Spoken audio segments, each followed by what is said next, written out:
강혜신의 오늘의 미국.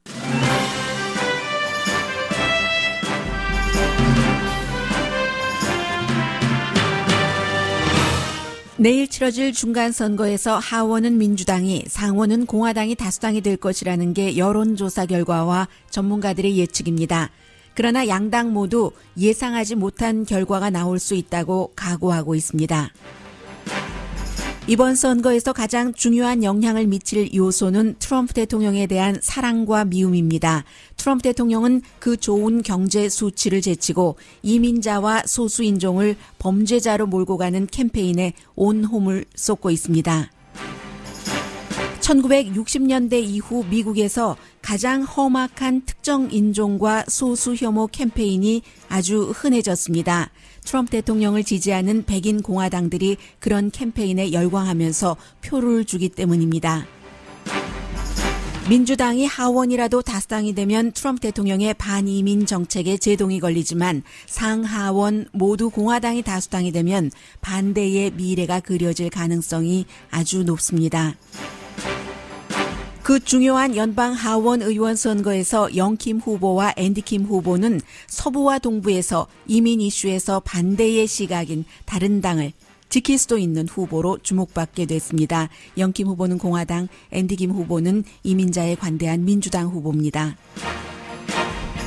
팍스 뉴스의 션 해니티와 라디오 진행자 러시 림바우가 오늘 트럼프 대통령과 공화당 선거 유세에 나섭니다. 미국이 다른 나라가 이란 원유를 수입하지 못하도록 이란에 경제 제재를 했습니다. 한국과 중국을 포함한 8개국은 이번 제재에서 제외됐습니다. 북한이 미국이 경제 제재를 풀지 않으면 핵실험을 할 수도 있다고 경고했습니다. 마이크 폼페오 국무장관은 팍스뉴스와 인터뷰에서 북한의 비핵화가 검증되기 전까지 경제 제재를 풀지 않을 것이라고 밝혔습니다. 중간선거에서 공화당이 승리하지 못하면 트럼프 대통령은 북한에 끌려다닐 가능성이 아주 높습니다.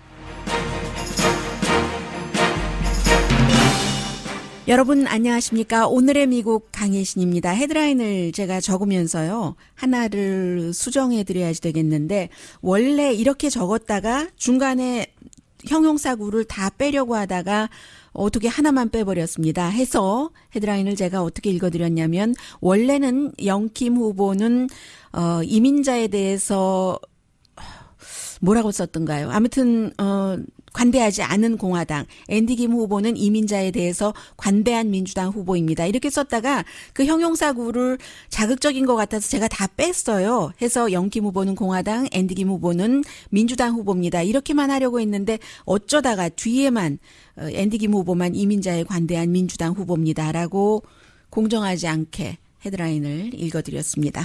원래 뜻은 그렇지 않았습니다. 지금 트럼프 대통령과 버락 오바마 대통령이 주말에 굉장히 열심히 선거 유세를 했습니다. 트럼프 대통령 어디 가든지 경제가 너무 좋잖아요. 지금 뭐 50년 넘어 최고 기록이다. 뭐 97년 만에 뭐 최고 기록이다. 여러 가지가 있는데도 시작은 경제가 이렇게 좋은데 이게 다 내 덕이야 하다가도 꼭 그 이민자에게 가거든요. 이민자 내지는 캐러반 하면은 여러분들께서 이민자가 아니잖아. 그 사람들 불법이잖아. 라고 하는데 불법은 아니고요. 아직 난민 신청하러 오는 것이고 그리고 이런 분위기가 꼭 캐러반 난민 신청을 하러 오는 사람뿐만이 아니라 소수인종, 이민자, 그 코리안 아메리칸을 포함해서 다 영향을 미칠 수 있습니다. 도시에서는 그런 일이 그렇게 흔치 않지만 도시 사람들은 아무래도 교육을 받고 꼭 나에게 이득되는 것뿐만이 아니라 사람으로서 뭐 좀 지켜야지 될 그런 그 도리 같은 것도 인위적으로라도 지켜야지 된다는 위선에 관한 교육도 받아서 그런 것이 또 몸에 배기도 했잖아요. 그런데 예전에 여러분들께서 뭐 삼국지라든가 이런 소설을 읽어보시면 삼국지였나요? 도쿠가와 이에야스인가요? 기억이 안 나요. 그런데 다 공통된 얘기입니다. 농부들이 참 좋은 사람들이죠. 그런데 농부를 가리켜서 굉장히 그 본능에 충실한 그래서 보통 도시 사람들과 마찬가지로 상당히 이기적이다라고 표현을 하는 고전들이 많이 있잖아요. 미국도 똑같습니다. 시골로 갈수록 우선 그 다른 사람과의 접촉 같은 것도 적고 받고 본인들의 그 기반, 우리 동네, 우리 사람들에겐 그렇게 관대할 수가 없어요. 그런데 그 밖에 이 그 범위를 벗어나면은 상당히 빡빡해지죠. 어디 뭐 아이오와주의 그 아주 뭐 교육 많이 받은 사람들은 괜찮지만 그렇지 않은 지역을 가면은 에이시안들도 상당히 그 어떠한 그 혐오의 대상으로 본다던가 이런 것들이 있거든요. 그래서 트럼프 대통령이 주말 내내 자신의 지지 기반인 그런 사람들을 향해서 여러 가지 좋은 경제 정책 다 그냥 내려놓고 내가 이렇게 잘하고 있어 하다가 캐러반이 말이야. 저 사람들이 오는데 이제 미국에 오면은 한 뭐 1,500명에서 많아야 2,000명 정도 되지 않겠어요? 이미 15,000명 군대의 일진이 국경에 도착을 했습니다. 그리고 난민들의 뭐 신청을 받고 여러 가지 일을 하는 사람들은 군인들은 아니거든요. 군인들은 법 집행에 있어서는 미국의 그 법이 막고 있기 때문에 하지 못하고 보조만 해야 되는데 그깟 1,500명에서 2,000명의 난민 신청자들이 몰려온다고 그 대통령이 15,000명을 그 보내고 다 보여주는 겁니다. 아직 오려면 멀었어요. 뭐 몇백 마일, 뭐 1,000마일 이상 떨어진 곳에 있다고 하는 난민들 시작 맨 가까이에는 뭐 한 700마일 되지만 그 뒤에 쭉 오고 있잖아요. 그렇다고 하는데도 이런 것들을 대통령이 보여주는 것이고 금요일에 제가 방송을 하면서 목요일에 대통령이 루즈벨트 룸에서 혹시 난민들이 미국 국경에 와서 돌이라도 던지면 그것을 라이플로 보고 쏘겠다라고 그 해서 금요일에 전해드렸어요. 그런데 방송 끝나고 나니까 대통령이 뭐 선거 유세 가면서 내가 언제 그랬냐. 나는 그들을 총으로 쏜다는 말을 한 적이 없다고 하루 전에 한 말을 세계가 다 알고 있는 말을 또 그렇게 거짓으로 덮어버렸습니다. 그리고는 이제 계속 그 주말 사이에는 오바마 대통령과 경쟁을 하듯이 서로 이제 선거 유세를 하고 있는데 오바마 대통령은 그 헬스케어 이런 것들을 강조를 하면서 공화당이 오늘도 트럼프 대통령이 내가 그 병력이 있는 사람을 보호하겠다라고 하는데 그것은 공화당의 정책이 아니었죠. 민주당의 정책이었습니다. 헬스케어, Affordable Care Act, 오바마 케어, 뭐 헬스케어에 종사하시는 분들이 오늘의 미국에 후원도 하고 계십니다만 그분들은 너무 잘 알고 계실 거예요.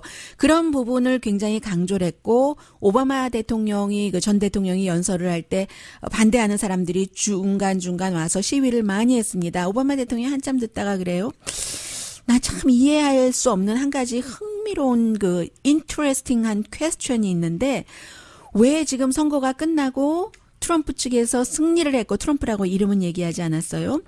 그런데 계속 저 사람들은 저렇게 적개심이 있고 분노하고 상대를 적으로 몰고 싸우자고 하는가 이해할 수가 없다. 적어도 내가 선거에 나가서 이겼을 때 그 선거를 후원했던 그룹은 굉장히 기뻐했었는데 이런 얘기를 하니까 또 트럼프 대통령이 나중에 내가 말이야 선거 유세 가느라고 할 수 없이 공군기에서 오바마 대통령의 선거 유세 연설을 볼 수밖에 없었는데 가만히 얘기 들어보니까 나보러 거짓말한다는 얘기인데 무슨 내가 언제 거짓말을 했어? 나는 공약을 지키는 사람이야. 이제 이런 식으로 하면서 계속 모든 것은 그 캐러반에 포커스를 맞추고 있습니다. 중요한 것은요. 그리고 또 이런 얘기도 했어요. 그 트럼프 대통령이 제일 먼저 오바마 대통령 연설에 대한 그 비난을 하기 전에 내가 텔레비전으로 봤는데 말이야. 거기 사람 정말 군중 없더라. 얼마 나오지 않았어? 이런 얘기를 여러 번 그 강조를 했습니다. 뭐 한 4,000명 정도 모였다고 해요. 그리고 요즘에 트럼프 대통령은 가면은 여기저기서 많이 모이긴 하지만 가는 곳은 불과 한 2,000명에서 많아야 2만 명 있는 그런 곳을 방문을 합니다. 하원은 어찌 보면 좀 포기한 것 같기도 하고요. 트럼프 대통령도 어제 하원은 민주당이 다수당이 될 수도 있다. 그러나 내가 다 핸들할 거야. 이런 그 연설을 하긴 했지만 모르는 일입니다. 또 이제 끝까지 선거를 치러봐야지 되는데 여성들이 총기 문제라던가 가족들을 떼어놓는 이민 정책 그리고 이제 이곳에서 태어난 사람들에게도 영주권 아니 시민권 주지 않겠다는 이런 모든 것들에 공화당의 도시 근교에 대학 교육을 받은 여성들이 많이 공화당에서 돌아섰다고는 하는데 표로 어떻게 all about turnout입니다. 내일 turnout. 예를 들어 오바마 대통령이 연설을 해서 사람들이 끄떡끄떡 고개를 하는 것도 turnout으로 연결되느냐. 트럼프 대통령이 연설을 할 때 발을 구르면서 저 사람들 가둬버려 감옥에다가 넣어 이렇게 하는 사람들도 turnout 표로 되느냐. 그게 중요하고요. 그리고 플로리다주에서 지난번에 고등학교에서 총격 사건이 일어난 이후에 그 학교 학생들이 쭉 주도를 해서 고등학교 다니는데도 18살인 학생들이 있잖아요. 그런 학생들이 한 5만 명이 유권자 등록을 했다고 하거든요. 그런 사람들이 내일 얼마나 투표를 하느냐가 굉장히 중요할 텐데 미국인뿐만이 아니라 세계인에게도 이번 선거는 영향을 미친다. 가디안의 그 칼럼니스트인 알렌 리치먼 교수가 쓴 컬럼인데요. 아메리칸 유니버시티의 역사학과 교수입니다. 중간선거야 뭐 언제든지 대통령에 대한 심판이지만 올해는 더하죠. 왜냐하면 뭐 현대 역사상 가장 좀 분열적이기도 하고 증오심, 혐오감 이게 아니면 내가 어떻게 됐겠어? 라고 스스로 얘기하는 트럼프 대통령. 트럼프 대통령이 투표율을 많이 올리고 있는 것은 사실이다라고 얘기를 합니다. 그리고 트럼프 대통령이 이 선거는 나에 관한 것이야 라고 말하는 것도 사실이고요. 그래서 이 역사학자는 이번 선거는 트럼프 대통령을 사랑하느냐 미워하느냐에 달렸다고 보고 있습니다. 트럼프 대통령을 지지하는 사람은 아니 이렇게 경제를 좋게 만들었고 세금도 감면해줬고 규제도 없앴고 무역협정도 다시 하고 있고 아이시스 위협도 없어졌는데 도대체 트럼프 대통령이 말 좀 그렇게 하는 게 무슨 문제야 라고 얘기를 하면서 트럼프 대통령이 맞지 주류 언론이 트럼프 대통령에 대해서 편파야 뭐 이렇게 얘기를 하지만 반대로 트럼프 대통령을 싫어하는 사람들은 트럼프 대통령의 종교의 자유는 기독교인만을 위한 종교의 자유다. 그리고 이제 가짜 인기 영합주의자다. 그 정책은 부자에게 좋은 것이고 그 부자에게 좋으려면 보통 사람들에게 짐을 지어야 되는 것이고 환경 규제를 없애서 겨울에도 덥지 않고 이러한 여러 가지 얘기요. 국제적인 입장에서도 인권은 지키지 않고 독재자를 칭찬하고 오히려 그러한 분위기로 독재자를 점점 더 많이 만들어내고 있다. 그 기본 정치 기반이 썩었다고 하면서 자신이 보통 사람들의 대가로 코스트로 본인의 챙길 것만 챙긴다. 이게 이제 또 트럼프 대통령을 반대하는 사람들이 하고 있다는 얘기예요. 이 역사학자는 트럼프 대통령이 미국인에게 거짓말 많이 하고요. 여자 소수인종 깔아뭉개고 언론 자유를 부정하고 적을 향해서 그 폭력을 조장하고 이민자와 난민을 살인자, 강간범, 범죄자라고 공격을 하는데 결국은 트럼프 대통령이 문명을 파괴하고 그런 독성 환경을 퍼뜨린다. 그래서 이제 유대교 사원의 사건이나 CNN에 파이프밤이 보내진다던가 하는 일이 일어난다는 얘기를 하고 있어요. 그래서 NPR이나 PBS 방송 공동 여론조사 결과를 보면 이번 중간 선거에서 트럼프 대통령이 아주 중요한 이슈다. 44%, 작은 이슈다. 23%입니다. 글쎄요. 이번에는 민주당도 공화당처럼 선거 참여 열기가 중간선거에 조금 있기는 합니다만은 봐야지 되는 거죠. 공화당이 지금 잘 알고 있는 것은 나이가 많이 든 백인, 교육을 받지 못한 시골에 살고 있는 기독교인들 숫자가 줄어든다는 것을 안다고 이 역사학자는 지적을 합니다. 그래서 유권자들이 늘어날 수가 없잖아요. 유권자를 새로 만들 수가 없습니다. 그렇기 때문에 지금 민주당 지역구에 여러 가지 투표 예를 들어 선거구를 결정하는 것부터 투표소를 힘들게 한다던가 투표를 힘들게 한다던가 이런 것들로 많이 가고 있어서 지금 조지아주라든가 여러 곳에서 투표에 관해서 양당이 서로 다른 주장을 하는 그런 불협화음이 일어나고 있다라고 지적을 하고 있고요. 그리고 이제 가디언에 실린 또 다른 칼럼을 보면은 만약에 민주당이 하원에서 다수당이 된다면 트럼프 대통령의 아젠다가 좀 슬로우해지는 거죠. 탄핵 이런 얘기는 다 뒤로 하고라도 그러나 이긴다면은 2016년도에 트럼프 대통령이 당선된 것이 기형이 아니었구나. 만약에 그 민주당이 하원이라도 지금 다수당이 되면은 그게 기형이었어. 힐러리 클린턴을 사람들이 너무 싫어하니까. 게다 대고 뭐 블라디미르 푸틴의 도움도 어느 정도 받았을 테고. 그렇지. 미국의 기본적인 양심과 매너는 있는 거야. 이렇게 생각을 할 텐데 이번에 민주당이 하원에서조차 다수당을 가져오지 못한다면은 트럼프 대통령이 기형이 아니었네. 650일 동안에 640개, 6,400개 이상의 거짓말을 하면서 진실은 할 수 있을 때 말하는 거야 라고 얘기를 하는데도 기형이 아니라면 그게 미국의 정말 참 모습이네 라고 생각할 수 있다는 그런 칼럼도 가디언에 실렸습니다. 공화당이 만약에 하원에서 민주당이 다수당이 되고 나면은 지금은 트럼프 대통령 그렇게 사람들을 혐오하고 미워하고 하는 것을 좋아하면서 지지를 하니까 이코노미스트를 보니까 완전히 그 사교 집단의 교주다라고 표현을 했던데요. 이번에 그림도 그런 그림을 걸어놓고 그런데 지금 그렇게 인기가 있으니까 유권자들이 받쳐주니까 공화당 정치인들도 그럴 수밖에 없는데 만약 하원이라도 민주당이 다수당이 되고 나면 공화당의 하원이 됐건 상원이 됐건 많은 정치인들도 이제는 트럼프 대통령을 조금 오버시한다고 할까요? 좀 관리 감독도 하고 그건 너무 심합니다. 거기까지 나가면 아니죠. 미국의 국격도 생각해야죠. 이런 말을 할 수 있는 혹은 트럼프 대통령에게 등까지 돌릴 수 있는 공화당도 나올 수 있다. 그때 그것도 공화당의 승리다. 민주당에게 뺏긴 게 아니라. 왜냐하면 지금의 공화당은 공화당의 그 전통적인 좋은 점을 갖고 있는 공화당이라기보다는 트럼프 대통령의 목적에 맞게 누구를 그 속죄양으로 해서 지금은 이제 소수 인종이 되는 거죠. 이민자가 되는 거죠. 그렇게 하기 때문에 장기적으로는 공화당에도 나쁘다. 그러니까 이제 이 민주당이 하원이라도 다수당이 되는 게 뭐 모두에게 좋다. 이런 그 가디언의 칼럼인데요. 뭐 여러분들께서 여러분들 그 나름대로 생각하시기 바라고요. 여기까지 전해드리려고 했는데 다음으로 미뤄야지 되겠습니다. 중간 선거 그 투표 오늘 뭐 말하자면 클로징 데이인데 얼마나 소수인종으로 미국에서 살아갈 때는 도시에서 느끼지 못하셔서 그렇지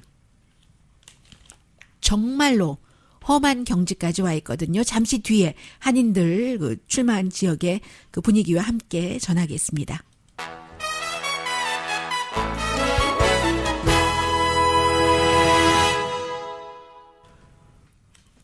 한국에서 그 전원책 변호사가 자유한국당에 들어가서 뭐 여러 가지 그 일들을 하고 있잖아요. 그 전원책 변호사가 자유한국당에 들어가기 전에 선거철에 자유한국당 후보 내지는 이제 자유한국당이 만약에 그 집권당이라고 했었을 때 그 집권당의 대통령과 함께 총선을 할 때 선거 캠페인을 하고 다닌다 하면은 그 전원책 변호사가 아주 공정함을 추구하려고 노력하는 정치평론가다? 이렇게 말할 수 있을까요? 없을까요? 팍스가 공화당에서는 많은 분들이 팍스만이 아주 그 공정한 보도를 한다라고 얘기하시는 분들이 계시는데 팍스에서 가장 인기가 있는 션 해니티가 오늘 저녁에 트럼프 대통령과 함께 캠페인을 하거든요. 러시 림보와 함께 잠시 뒤에 전합니다. 네. 라디오 서울 방송 오늘의 미국 듣고 계십니다. 지금 그 상원이 3분의 1이요. 선거를 하고 하원 전체 435명 다 하고 상원은 뭐 35명 정도죠. 주지사도 뭐 다 하는 것 아니에요. 그렇게 되는데 상원은 7군데 지역이 지금 민주당이 43, 공화당이 50인데 7군데 지역 가운데서 5군데가 민주당이고요. 좀 그 토스업 되는데요. 공화당이 2군데거든요. 공화당 2군데가 애리조나하고 네바다인데 이 애리조나하고 네바다에서 최근에 그 대통령 오지 말라고 했다고 하더군요. 왜냐하면 그 인종차별적인 그런 얘기를 너무 많이 하는데 이 지역이 요즘에 좀 달라져서 특히 애리조나 같은 경우도 달라져서 애리조나 리퍼블릭이 민주당 후보를 공식 지지했잖아요. 상원. 그래서 지금 그래도 상원에서 몇 석을 차지하느냐이지 공화당이 다수당이 될 것으로 보고 하원은 뭐 지금 39군데가 어디가 이길지 모르는 곳이거든요. 그리고 현재 확보는 전문가들이 한 202대 194 민주대 공화, 민주가 조금 앞서가죠. 그렇게 보는데 33군데가 그 공화당이 현직인 곳이에요. 그리고 6군데가 민주당이 현직인 곳이어서 여기에 지금 그 33군데 공화당이 현직인 연방 하원 자리에 캘리포니아주의 39지구 영킴 후보가 있는 곳과 뉴저지 3지구 앤디 김이 있는 거죠. 두 후보 전부 정말로 뭐 막상막하예요. 상대 후보들과. 거의 뭐 1%포인트 오차범위 아니죠. 그 안에서 하는데 영킴 후보는 민주당 후보에게 1%포인트 정도 지는 걸로 나오고 뉴저지 앤디 김 후보는 이기는 것으로 나오고 공화당 현 의원에게 이것은 이제 그 뉴욕타임즈의 레이티스트 여론조사 결과고요. 그래서 어떻게 될지 알 수가 없어요. 알 수가 없고 그렇기 때문에 양당 모두 정말 놀라운 결과도 받아들일 준비를 하고 있다 하는 것인데 오렌지 카운티의 경우는 캘리포니아주요. 오늘 그 로스앤젤레스 타임즈가 잘 지적을 했던데 많이 변하고 있잖아요. 지금은 2014년하고도 또 달라져서 전부 오렌지 카운티 하면은 보통 이제 그 보수적인 에이시안이라도 그렇잖아요. 비엔나미즈가 공산주의를 겪었기 때문에 공산당은 싫어요 하면서 이제 그 공화당을 지지하고 크리스찬 코리안 아메리칸들이 많이 살고 계시는데 그분들도 공화당을 지지하고 중국계는요. 유권자의 37%가 무소속이라고 하는데요. 그런데 요즘 이렇게 보면은 부에나팍, 애나하임, 뭐 얼바인, 산타아나 전부 파란색이 됐고요. 또 어딘가요? 터스틴도, 라구나 리그에 뭐 레이크 포레스트 그 교회에 있는요. 세르백 철치에 있는 스탠튼 뭐 데나 포인트 정도만 아직 빨간색이라고 할까요? 그 정도로 지금 굉장히 그 바뀌고 있어요. 전체적으로 물론 뭐 지역에 따라서 다릅니다만 전체적으로 오렌지 카운티에서도 등록된 유권자가 민주당보다 뭐 한 2% 정도 많을 그 정도다. 가장 최근 조사를 보면은 지금 그렇게 돼 있습니다. 그래서 지금 그 39지구에서는 47%대 46%로 그 영킴 후보의 상대인 그 민주당 후보가 조금 앞서가고 있고요. 뉴저지에서는 반대로 앤디 김 후보가 앞서가고 있다는 것 먼저 말씀드리고 주지사는 현재 공화당이 굉장히 많죠. 33군데, 민주당이 16군데에서 주지사를 하고 있어요. 무소속이 한 사람이 있고. 그런데 인구를 보면은요, 이게 이제 공화당이 거의 그 시골 지역이 많잖아요, 미국에. 그러나 인구는 도시에 막 모여서 살기 때문에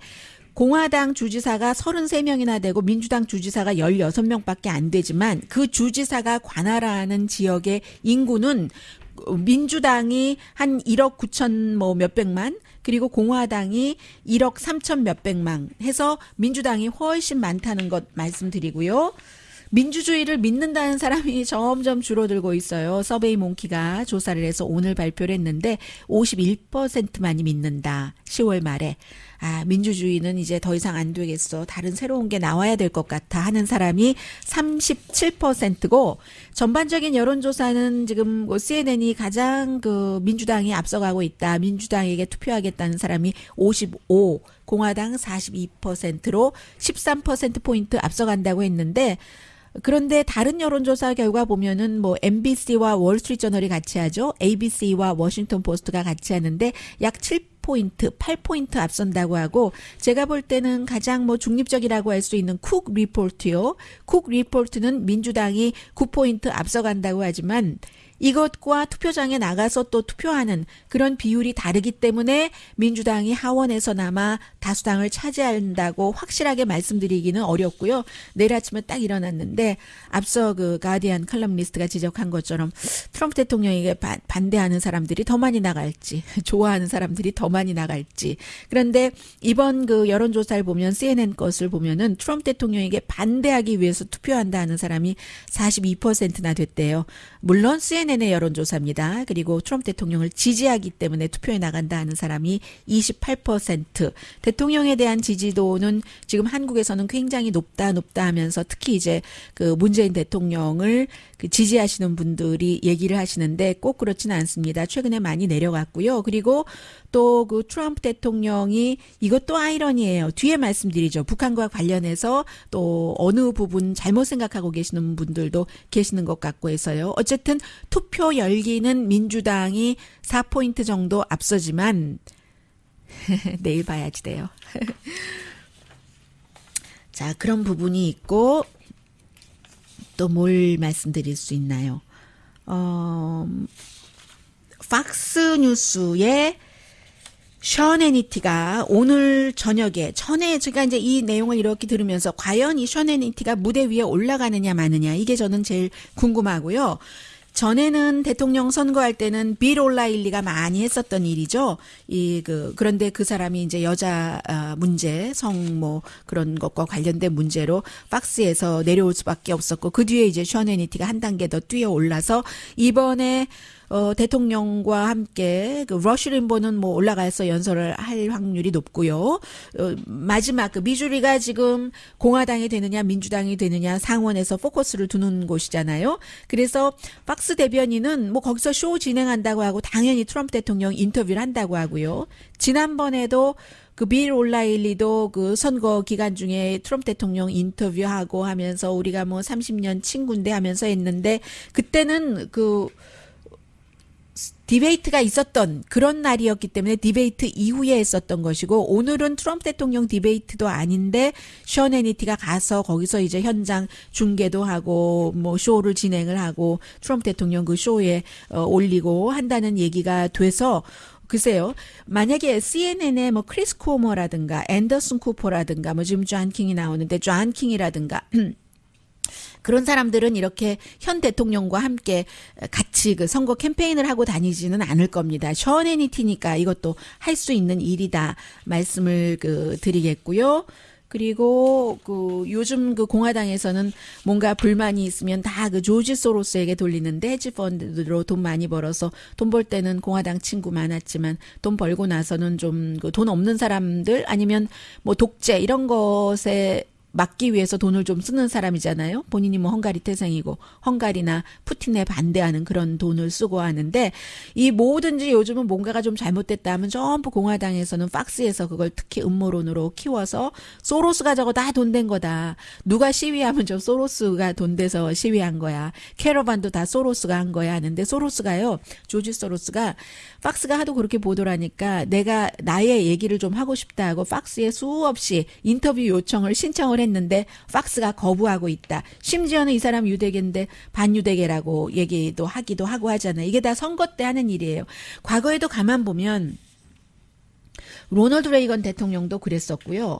또 아들 부시 대통령, 아버지 부시 대통령도 그랬고 아들 부시도 굉장히 부정적인 선거를 했죠. 그래서 성공을 했는데 보통 성공하고 나면은 대통령이 대통령 기간에도 가끔 분열적인 얘기를 하기는 하지만 나중에는 좀 치유하려는 대통령의 그 역할을 하려고 하는데 로널드 레이건 같은 경우도 월페어 퀸이라든가 그런 얘기를 많이 했는데 트럼프 대통령은 이제 계속 끊이지 않고 이제 그것을 가지고 가는 거잖아요.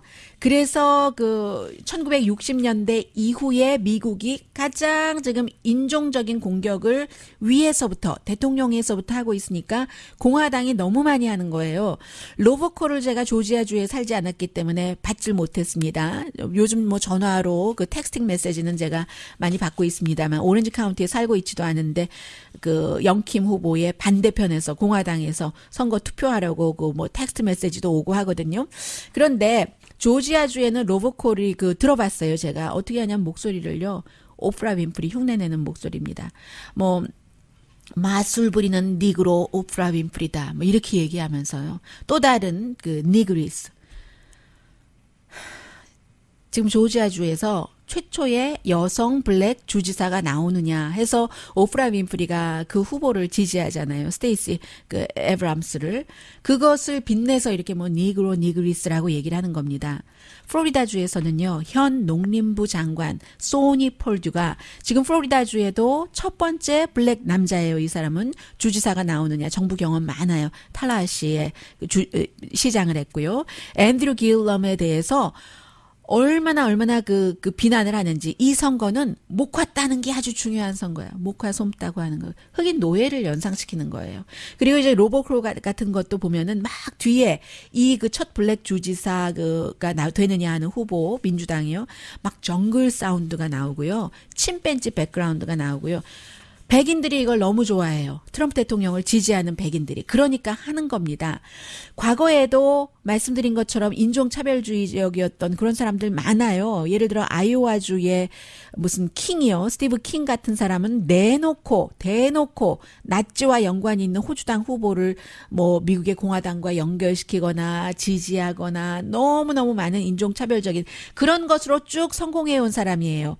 이 사람의 뭐 지역이 아이오와이기도 하고 그렇긴 하지만 몇 번이나 그 정치에 당선된 사람인데 요즘은 너무 심해서 더욱더 그 주목을 받고 있는데 만약에 이제 이런 사람들이 또 승리를 하고 나면 앞으로 이 중간선거 이후에는 백인들이 뭐 흑인을 포함해서 코리안 아메리칸들이 왜 선거권을 갖게 됐어요? 그게 먼저 박해를 받았던 흑인과 라티노 그리고 그들의 오랜 운동에 의해서 사실은 우리는 그냥 바람에 이렇게 해서 그 배에 타서 권리를 많이 누리고 있는 건데 만약에 선거에서 이렇게 그 흑인을 마음껏 비난하는 이런 사람들이 당선이 된다면 그래도 되는 거구나 하면서 이민자와 소수계에 대한 그 인종차별을 입증하는 것이고 인종차별적인 정책이 지지를 받고 있으니까 더 강해질 게 너무나 분명한 겁니다. 공화당은 지금 어느 때보다도 색깔이 하얘요. white. 그래서 대통령의 오랜 변호사였던 지금은 특별검사와 협조를 하는 그 마이클 코헨이 지난 주말에 베니티 페어와 인터뷰에서 여러 가지 얘기를 했잖아요. 본인이 마이클 코헨도 그 유대계잖아요. 예전부터 참았는데 그리고 뭐 대통령이 되면 나아지려니 했고 나도 하도 대통령의 인종차별적인 얘기를 많이 들어서 무뎌지기도 했고 그런데 뭐 이런저런 이유로 대통령과 갈라서게 됐고 그 베니티 페어와 인터뷰를 할 때 이제 그 트럼프 대통령이 선거 캠페인 할 때요. 막 너무 하얀 사람들만 많으니까 마이클 코헨이 이렇게 보면서 너무 와이시다, 마닐라다라고 얘기하니까 트럼프 대통령이 그게 흑인은 나를 지지할 만큼 똑똑하지가 않아. 스투핏해. 그래서 저기는 흑인이 없는 거야. 막 이런 식으로 얘기를 했다는 거잖아요. 넬슨 만델라에 대해서도 흑인이기 때문에 좋은 말 안 하고 등등. 그래서 이런 것들이 선거가 끝나고 나서 더 강해질 수가 있다. 뭐 예를 들어서 이럴 수 있죠. 일제시대 때 생계형으로 일본에 부역해야지 되는 사람들이 있었어요. 뭐 예를 들어 공화당에서 뭐 일반 사람들은 그 이민을 제외하고는 각자의 이슈에 따라서 뭐 사회적으로 보수 이슈에서 공화당 지지하시는 분들 계시고 세금 감면이 나에게 득이 되기 때문에 지지하시는 분들 계십니다. 그런 것은 다 그렇고 저는 이제 커뮤니티 차원에서 이민에 대해서 지금 말씀을 드리고 있는데요. 모든 것을 다 터치할 수도 없고 중요한 것이 이것이기 때문에 일제시대 생계형 그런 게 있다면 공화당에서 정치를 하는 사람들 가운데서요. 완전히 와이시기 때문에 그곳에서 살아남으려면 와이트보다 본인이 더 와이시 되거나 와이신 척 하거나 해야지 살아남을 수 있다는 이런 것들이 굉장히 슬픈 현실이구나 하는 것도 좀 생각이 되고요. 장기적으로는 위험이 큰 거죠. 민주당이 지금 미국이 굉장히 다양화되고 있잖아요. 민주당의 후보들을 보면은 여성 많고 이번에 소수인종 많고 인디안 아메리칸 무슬림 후보들도 있고 무슬림 아메리칸 후보들도 있고 다 거의 그 민주당에서 나오는 거거든요. 그런데 몰지각한 백인들이 그게 밉고 싫은 거예요. 저 사람들 다 치워버려야 되는 거예요. 하얀 사람들이 앞에서 아무리 그런 인구가 늘어나도 앞에서 주도를 해야지 되기 때문에 그리고 대통령이 아주 잘 파악을 하고 있는 거죠. 그런 백인들, 자신의 기반의 그런 그 부분들을요. 해서, 이 지금 스티브 킹이라는 아이오와주의 그 팔선 그 정치인도 2013년도에도 얼마나 그 이민자를 그 비난을 했는지 지금도 마찬가지고요.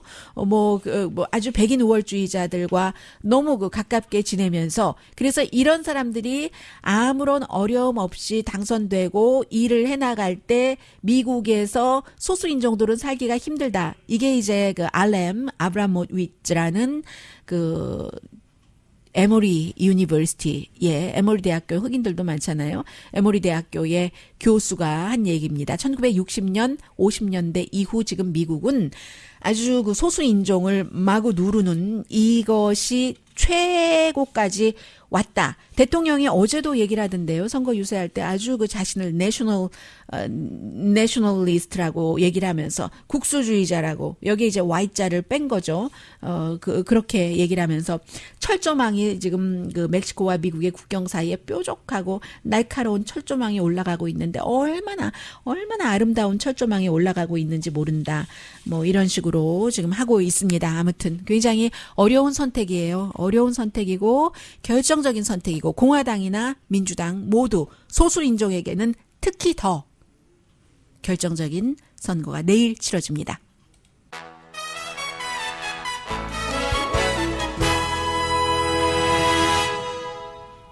라디오 서울 방송 오늘의 미국 듣고 계십니다. 네, 이란에 대해서 오늘이에요. 오늘 새벽 0시부터 이제 그 경제 제재를 강력한 것을 했습니다. 그래서 이란으로부터 다른 나라들이 원유를 수입하지 못하도록 하는데 중국, 인도, 이태리, 그리스, 일본, 한국, 대만, 터키는 여기서 예외를 시켰습니다. 지난번에 그 철강 그런 그 관세 때도 그랬던 것처럼 그렇게 보면은 사실은 그 한국이 요즘 많이 줄이기는 했어요. 올 들어서 이란에서의 뭐 원유 수입을. 그런데도 아시아에서 많이 수입하는 국가잖아요. 중국도 그렇고 인도도 그렇고 뭐 중국과 인도는 워낙에 지금 많이 그 원유가 필요하기 때문에 그래서 이렇게 보면은 그 제재가 강하다고는 말은 하는데 원래 그보다는 그 미국이 얘기했던 것보다는 좀 약할 것이다 하는 것을 짐작을 할 수가 있고요. 특히 이제 EU라든가 프랑스, 뭐 독일, 영국 전부 공동 성명을 발표를 했는데 이란과 무역을 하는 나라잖아요. 가까우니까 뭐 미국에서 돌아 사서 쓸 수 없잖아요. 그래서 러시아와도 독일이 거래를 하는 것이고 하는데 아마 그 유럽이 예외로 되지 않았기 때문에 스페셜 페이먼트 시스템을 만들 겁니다. 그래서 어떠한 식으로든 해나가겠죠.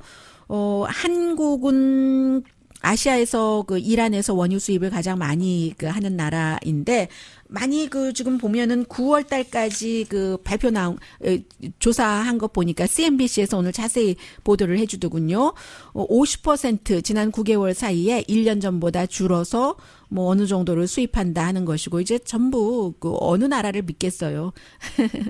다 이렇게 뭐든지 다 분산을 하고 이렇게 해야지 되는 거죠. 수입하는 것이든 그 국가와의 관계가 됐던 스스로 그 힘을 키운 다음에 한국이 그 세계 그 원유 그 수입 굉장히 그 많이 하고 있는데 이란에서는 뭐 응축된 뭐 경유 폼을 많이 하지 않을까요? 그런데 이란 중앙은행과 거래하는 것도 역시 그 원유 그를 수입을 해야지 되니까 이것도 미국이 막지는 않았습니다. 글쎄요 앞으로는 어떻게 될지 모르겠어요. 그리고 사우디아라비아 그 자말 그 카쇼기 아들이 와서 우리 아버지 시신하는데 산으로 다 녹여버렸다는 얘기 있고요. 소프트뱅크의 CEO 손정희 씨가 이렇게 말하는데 어떻게 들리세요? 그 마사요시 손이 얘기하는 것을 세계가 주목을 하는데 짧은 뭐 성명을 발표를 했던데 비교적 짧은 우리는 사우디 사람들에게 등을 돌릴 수 없다. 거래 계속하겠다는 얘기예요. 그 일 이후에도 우리는 그들을 돕고 있다. 사우디의 개혁과 현대화를. 그런데 실제로 돈은요. 사우디가 소프트뱅크에 많이 되고 있습니다. 450억 달러를 그 소프트뱅크가 하고 있는 비전 펀드 1,000억이 들어갔는데 450억 달러를 사우디아라비아가 들어갔어요. 그런데 사우디아라비아를 돕고 있다고 하고 아무튼 이번 중간 선거에서 어느 당이 이기던 지던 지금 뭐 지난번에 잠깐 말씀드렸는데 여기에는 변화가 없습니다. 법무장관, 부장관 교체될 확률 높고 국토안보부 장관도 요즘 대통령과 사이 나쁘니까요. 여성이잖아요. 그런데 뭐 가족 분리 이때부터 조금 사이가 나빠지기 시작했어요. 내무장관, 상무장관 또 세라 허카비 대통령보다 어떤 땐 더 열심히 기자들과 싸웁니다. 허카비도 그만둘 확률 높고 뭐 해고보다는 떠나는 쪽으로 할 사람이 많아 보이는데요. 존 켈리 백악관 비서실장도 뭐 떠나지 않을까 이렇게들 보고 있습니다. 잠시 뒤에 북한 관련 뉴스입니다. 네.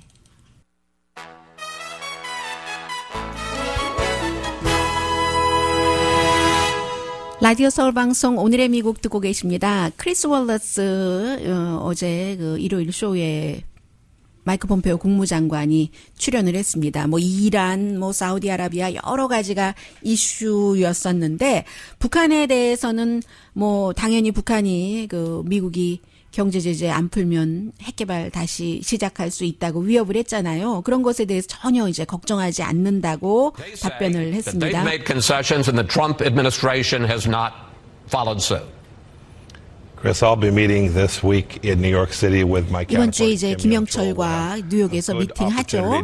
폼페오 국무장관이 discussions that were set up just a few months back. It seems like a long time ago. 뭐한 몇 개월만 지나가 봐도 오래전과 같지 않느냐. 지금 북한이 진전이 있다. 아무런 뭐 핵 실험도 하지 않고 하는 분명한 똑같은 얘기를 이제 되풀이해서 하고 있습니다. 미사일 테스트를 하지 않고 그런다. 지금 뭐 우리 협상이 잘 되고 있다는 식으로 얘기를 했어요. 그러니까 혹시 이 크리스 월러스가 가능성, 정책의 변화, 완전히 그 끝까지 그 핵을 포기하지 않으면은 경제 제재를 안 한다고 하는데 이렇게 좀 스텝 바이 스텝으로 할 수 있는 가능성은 없느냐라고 물어봤거든요. A phased effort by both countries. Of course, I'm not worried about rhetoric. We've seen this as we go through negotiations. Stray voltage happens to. 계속 그렇게 얘기를 합니다. 완전한 비핵화를 하고 게다 대고 그 검증까지 돼야지 그때의 북한에 대한 그 경제 제재를 풀겠다. 아이 그럼 국무장관이 거기 나와서 그렇게 얘기하겠죠 뭐. 그러나 또 뭐 북한에 대해서 얘기를 했으니까 전해드렸습니다. 그런데요. 만약에 공화당이 이번 선거에서 진다면 그렇다면 이긴다면이 아니라 이기면 트럼프 대통령이 이제 주도권을 잡고 어떤 식으로 느긋하게 갈 수도 있을 것이고 진다면 새로운 것을 보여줘야지 되기 때문에 지금은 미국 사람들이 중간선거에서 북한 이슈가 별로 중요하지 않은 거예요. 그래서 만약에 진다면 북한이 원하는 쪽으로 많이 해주지 않을까 뭐 저의 생각입니다. BBC 방송을 보고 있는데요. 한 발레리나가 이런 것을 수십 년 동안 기다렸습니다. 발레 슈즈가 다 그 백인에 맞춰서 핑크빛, 연한 핑크빛, 하얀색이잖아요. 갈색 발레 슈즈를 보면서 너무 좋아하는 거예요. 그동안은 본인의 검은색 파운데이션을 이렇게 스폰지에 묻혀서 흰색 발레 슈즈를 염색을 해서 신었답니다. 강혜신이었습니다.